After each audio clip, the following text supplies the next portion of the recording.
It's a little silly. But they don't bend. We spent a while on this yesterday. This part bends, like that's as far as you're going to get. So... You do what you can.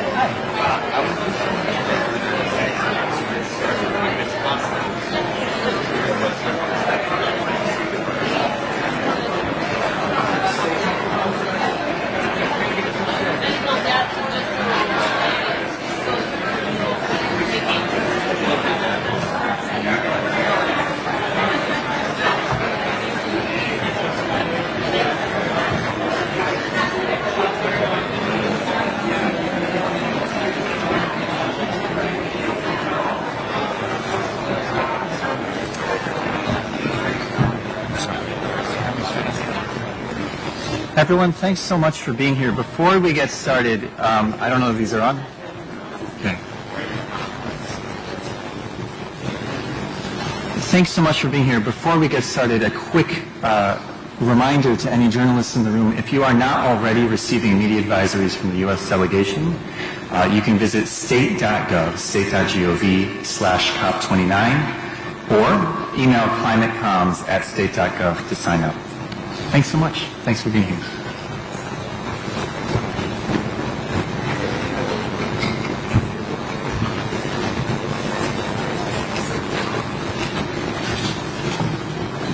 Good afternoon, everyone. And for those of you who might have wandered into the wrong room, I'm John Podesta. I'm going to speak for a few minutes, and then I'm going to take some questions from the press. But I want to start by recognizing our wonderful ambassador to Azerbaijan, Mark Libby, who's sitting up here in the front row. We have a good team. Shane Machida is here from EPA. We have my colleagues from SPEC. And I want to also acknowledge the hard work and the professionalism of the Azerbaijan COP team led by Minister Babiyev as COP29 comes to order. So I want to address tonight a topic that is on everyone's mind, the U.S. election.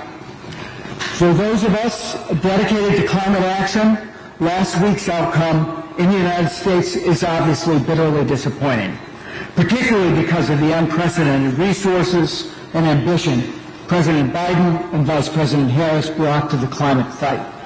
Starting with our bold 2030 NDC to cut emissions by 50 to 52% below 2005 levels, by rejoining Paris, by making the largest investment in climate and clean energy in history through the Inflation Reduction Act and the Bipartisan Infrastructure Law. The President's commitment to quadruple international climate funds from the United States to $11 billion per year. It is clear that the next administration will try to take a U-turn and reverse much of this progress. And of course, I'm keenly aware of the disappointment that the United States has at times caused the parties of the climate regime who have lived through a pattern of strong, engaged, effective U.S. leadership, followed by sudden disengagement after a U.S. presidential election. And I know that this disappointment is more difficult to tolerate as the dangers we face grow ever more catastrophic. But that is the reality. In January, we're going to inaugurate a president whose relationship to climate change is captured by the words hoax and fossil fuels. He's vowed to dismantle our environmental safeguards and once again withdraw the United States from the Paris Agreement. That is what he has said, and we should believe him. The United States is a democracy, and in a democracy, the will of the people prevails. Our administration is working with the incoming administration to ensure a peaceful and orderly transition of power. But what I want to tell you today is that while the United States federal government under Donald Trump may put climate action on the back burner, the work to contain climate change is going to continue in the United States with commitment and passion and belief. As President Biden said in the Rose Garden last week, setbacks are unavoidable, but giving up is unforgivable. This is not the end of our fight for a cleaner, safer planet. Facts are still facts. Science is still science. The fight is bigger than one election, one political cycle, in one country. This fight is bigger still because we are all living through a year defined by the climate crisis in every country of the world. July 22nd was the hottest day in recorded history. The consequences of living on a rapidly warming planet are all around us, and not just in collapsing coral reefs and melting ice sheets. It's had devastating impact on people's lives. This fall, Hurricane Helene and Milton slammed into the southeastern United States, killing hundreds and cutting off power and water in communities for weeks. The worst drought in decades in southern Africa is putting 20 million children at risk of malnutrition and even starvation. Wildfires and drought are ravaging the Amazon and the Pantanal, destroying indigenous communities and burning up an area the size of Switzerland. Catastrophic floods in Spain just 2 weeks ago poured a year's worth of rain in a single day. In Asia, in September, supercharged Typhoon Yagi killed hundreds and caused $16 billion in damages from the Philippines to Myanmar. None of this is a hoax. It is real. It's a matter of life and death. Fortunately, many in our country and around the world are working to prepare the world for this new reality and to mitigate the most catastrophic effects of climate change. From day one, President Biden and Vice President Harris built a climate team to work with partners around the world to build strong, sustainable, equitable economies. We sought to open up finance for developing economies to accelerate their own clean energy transitions. We saw a gap between clean energy supply and anticipated demand and sought to close it. And our global partners know that addressing the climate crisis also bolsters their own national security and global security while creating jobs, new industries, and new opportunities. The United States has been the world's partner in these efforts for 4 years. That remains our mission. For example, the Inflation Reduction Act is unleashing a clean energy boom in America that's boosting innovation and lowering costs for clean energy technology by as much as 25%. That helps speed deployment of clean energy not just in the U.S., but across the globe, slashing emissions everywhere. As a result, the Rhodium Group found that for every ton of carbon pollution in America, reduced in America because of the IRA, it would drive reductions of up to 2.9 tons outside the United States. The historic investments under President Biden and Vice President Harris have crucially been government-enabled but private sector-led. In total, just since the president took office, American companies have announced more than $450 billion in new clean energy investments. Here at COP29 and moving forward, the private sector must continue to lead, to make new and bigger investments in clean energy technologies, to continue to innovate and build a net zero economy. And we will continue to need subnational actors in the U.S.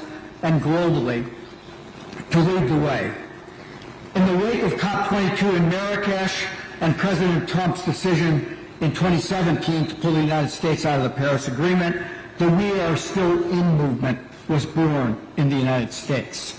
It has now grown into the most expansive coalition ever assembled in support of U.S. climate action, with more than 5,000 states, businesses, local governments, tribal nations, universities, and more. And this year's COP, we expect to see representation from many of these leaders, as well as several states and cities, and a bipartisan group from the U.S. Congress. Because support for clean energy has become bipartisan in the United States. You might not know that by reading the newspapers, but it has.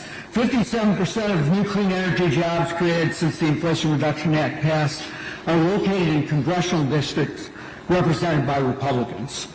Those jobs come from over 350 new clean energy projects, totaling $286 billion in investments. Many Republicans, especially governors, know all of this activity is a good thing for their districts, states, and for their economies. Governor Henry McMaster of South Carolina, Governor Kevin Stitt in Oklahoma, for example, have welcomed clean energy investments for many years, from the EV supply chain to the solar supply chain. And earlier this year, 18 House Republicans wrote a letter to Speaker Mike Johnson urging him not to repeal the IRA's clean energy tax credits. The letter says a full repeal would create a worst-case scenario where we would have spent billions of taxpayer dollars and received next to nothing in return. It's precisely because the IRA has staying power that I'm confident that the United States will continue to reduce emissions, benefiting our own country and benefiting the world. The economics of clean energy transition have simply taken over. New power generation is going to be clean. The desire to build out next-generation nuclear is still there. Farmers and ranchers are reducing emissions and raising their incomes through more efficient and biologic fertilizers, biodigesters, and feed additives. The hyperscalers are still committed to powering the future with clean energy, including safe, reliable nuclear energy. The auto companies are still investing in electrification and hybridization. All those trends are not going to be reversed. Are we facing new headwinds? Absolutely. But will we revert back to the energy system of the 1950s? No way. And we have only one administration at a time. Until late January, President Biden and Vice President Harris will still be in the White House. So we're here at COP29 to continue to work together with our global partners and other parties. The COP is a critical opportunity to cement our progress and keep 1.5 degrees alive, to accelerate progress on reducing all greenhouse gases, and perhaps most notably, to strengthen global cooperation on adaptation and climate finance. We are here to work, and we are committed to a successful outcome at COP29. We can and will make real progress on the backs of our climate-committed states and cities, our innovators, our companies, and our citizens, especially young people who understand more than most that climate change poses an existential threat that we cannot afford to ignore. Failure or apathy is simply not an option. Today is a day across much of the world that we remember those who were willing to pay the ultimate price to build a more peaceful world. In the United States, it's Veterans Day, a day to honor all those who answered our country's highest call to service, to whom we owe not just our eternal gratitude, but truly our freedom. We owe it to them and to all people who care about the future of this planet to make the most of these next 2 weeks and to make sure we have a successful outcome. With that, I'm going to take some questions from the press, and I've got an order to start with. I'm going to start with Sarah Schoenhardt from euronews.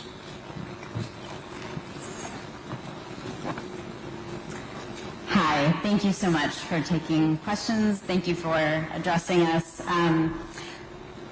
The U.S. role is arguably diminished at COP this year because of the election. I'm curious, what do you see as the main goal for the U.S. at this COP, and how do you plan to achieve that? Look, we've been working very hard with the COP presidency and with our colleagues across the world on a range of issues. Tomorrow, we're, for example, co-hosting with China and Azerbaijan a summit on methane and other non-CO2 gases to reduce what is sometimes not as much attention paid to, but fully causes half of of global warming. So we will continue to encourage people to work diligently to come up with a new funding formula through the new cumulative quantified goal. I was here at the pre-COP just a couple of weeks ago. We're continuing those discussions. It needs to be realistic, but we think we can get that done here. We're making progress on finally finishing Article 6 And we're working, I think, on important outcomes that build on the success in the Dubai Consensus, particularly in the area of energy deployment, tripling renewables. That's going to take more effort, including building out battery storage, building out grids, and the outcome document of this COP hopefully will point the world in the right direction on that. So there's still plenty of work to do. Our team is here to make sure that work gets done. Justin Rowlett from BBC. Oh, yeah, of course, the mic. Thank you, Mr. Podesta.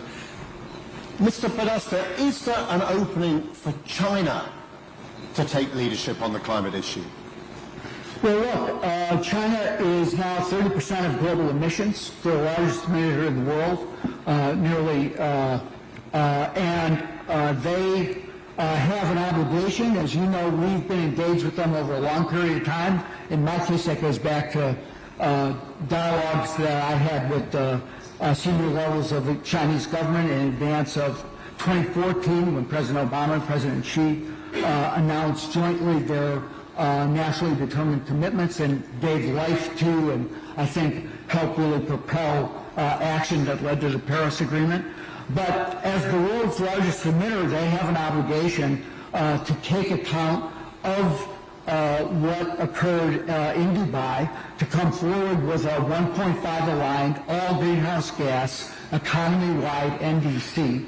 And I'm sure they're sending a senior level delegation here. I mentioned the joint summit we're hosting tomorrow on methane. We've been engaged with them on reducing other non-CO2 gases, including industrial nitrous oxide. But it is incumbent, if we're going to keep 1.5 within reach, that they come forward with real reductions against what we believe is an economy that's really already peaked emissions. Whether it's this year, next year, or last year, they're in the mid-2020s, they're peaking. They've already hit their 2030 target for deployment of renewables, which they pledged in 2015, 6 years ahead of schedule. So I think they can be more ambitious. I think it will send a powerful signal to the world if when they issue their NDC in next year, it is, as I said, 1.5 aligned and shows real reductions from their peak. So they have an important role to play, and I hope that they play it.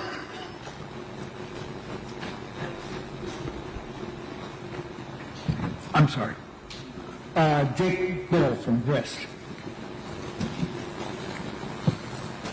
Thank you, Mr. Podesta. On the new collective quantified goal, there are proposals from Canada and Switzerland to enlarge the donor base by including countries with a certain level of GNI or per capita emissions.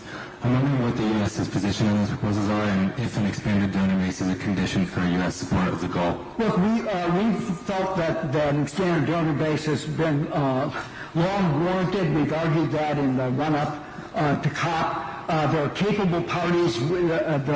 This is not 1992 in terms of the economic structure of the world. We already see a number of parties who are providing climate finance, including China, and we think it's time to take account of those contributions through their contributions to multilateral development banks and other forms of cooperation, so that both the quantum is serious and people are accountable to make sure, particularly the large emitters, to make sure that developing countries can have the financing they need for both adaptation and mitigation. Laman Zaynalova from Trend. Good to see you again.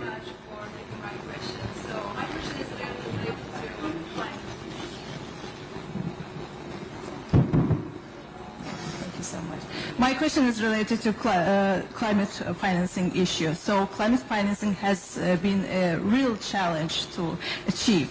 And in this regard, especially, it has been a challenge for least developed countries and also small island countries. Which commitments and improvements do you expect to achieve at COP29 in terms of simplifying the access to financing, especially for those countries, in order to help them to adapt and also to fight climate action? I think that's an extremely important question, and I think one that the United States has been clearly focused on to make sure that the least developed economies, those small island states, other fragile states have access to climate finance. We spent a lot of time talking about the quantum of what, from $100 billion up, what's the quantum of the support layer of the NCQG, but there's also very important work that needs to be done to improve access to financing, the so-called qualitative elements of the NCQG. And I think that we've been engaged with international financial institutions, including the climate funds, to make sure that they simplify their processes, that they give the assistance that's necessary to make sure that those countries and those economies can access those funds. Often, even in where there's a capacity to have support for the process. The process itself is so encumbered that particularly smaller countries can't access it. So it's something that we think is a critical element of the negotiations, and hopefully in that, as we move to try to frame the final version of the new NCQG, equal attention will be paid on the qualitative elements so that access is for once and for all available across the globe. VJV from The Economist. Thank you for your comments today. I wanted to ask, in the time you have remaining, what are the most important things that you think you can do to Trump-proof your accomplishments, the Biden administration, and going beyond administrative action as well? Do you think there's a possibility of something like permitting reform, where there is some bipartisan support? Is there any chance in the lame duck? The Congress is just coming back into town tomorrow. I think it'll be a topic how both sides sort that out. I think there is support and bipartisan support in the Senate for moving forward with permitting reform. Whether the House decides it wants to take it up, I can't speculate standing here today. They've been gone for a while, as you know, for the election break. But I think there are a number of issues. We're fully committed to trying to award and obligate the funds that were available through the Inflation Reduction Act. We have already awarded $98 billion. That's about 88% of the money that's available in the fiscal years available to us. We're committed to moving forward and getting more of that done. We're also one of the, I wear both hats because I still sit and help drive the domestic implementation of the IRA. We have some important tax guidance that needs to be put out, particularly on the carbon, on the technology neutral production and investment tax credits for clean energy production, for clean hydrogen, and a couple of other tax credits. So we're finalizing those rules. And in the meantime, we're also trying to work, as I said, with our state and local partners. As I was walking in to the room, I saw Wade Crowfoot from the state of California, who's here representing the governor. We're working with them to make sure that we're listening to their needs about what they're trying to get done. So we still have plenty of work to do, and we have, I used to know the exact number, but it's around 70 2 days, I think, to get it done. So my team back in Washington is hard at work ensuring that we solidify the investments that, as I noted, are powering jobs and investment all across the country, north, south, east, west. And we think that is likely to be one of the best protections for the economic incentives that were included in the Inflation Reduction Act.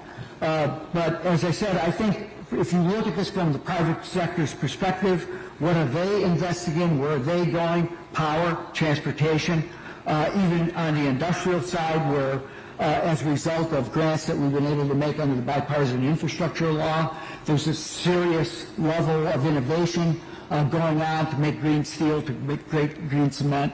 I don't think that's any of that is reversible. Can it be slowed down? Maybe, but the direction is clear. Companies are moving in that direction, and I think they have a lot of support from states, from cities, from other subnational actors to keep going. John, we have time for just one more question. I think it's from Valerie. Okay, Valerie. Hi. Over here. Thanks. Sure.